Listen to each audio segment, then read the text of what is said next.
دمک بو زور جهن لحاوینگا سیلا و دیمن نجوان لدیارد بون بی کولایان پیوندیدار گرینگی پی بدن. لی چند گنجن باجره آمیدیه. افنا گرینگی دانالان پیوندیدار به هاوینگا سیلا و بدلی و دبینن.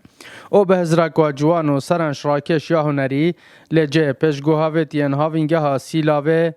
آلاین زوربه ولاتان لسربر و دیوارن وی جهیده نخشینن که ده هیاما چند روزان به انجاندان وی کاری لداویه جی افکاروان ده بیتا جه دلخوشی بو سرجم گشتیاران وکوان گنجانده دیار کرن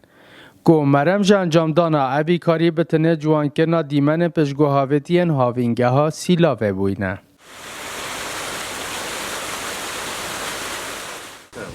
بله هم چند گنجه که نامیدیه کمک حوالا پیکاد بوین امرا بوین انجام دانا کاره که خوبکشی با هاوینگا سیلاوه البته هاوینگا سیلاوه یک شاوینگه نابودن گل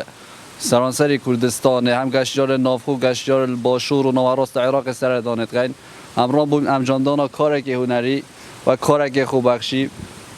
نقشاندن و جوان کردن اوی دیمنی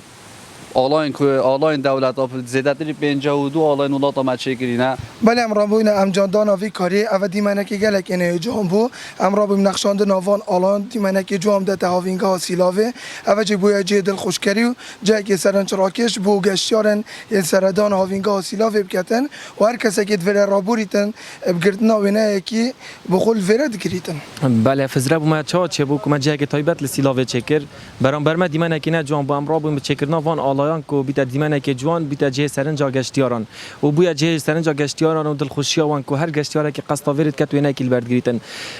هزرامش ورد دست فکر کل سیلاوه مچ جه سرنج راکش ندیدن همراه بیم چه درست کرنا وی جهی کو بیت جه که جواز ها گشت و گزار سیلاوه پنگاوا کا بچیک لی برهمه که زور جه هزراوان گنجا بخشیه هاوینگه ها سیلاوه و ده هزرن بو جوان که نه هر جهی که پشگوهاویت یا هاوینگه ده اف گنجا انجام دن.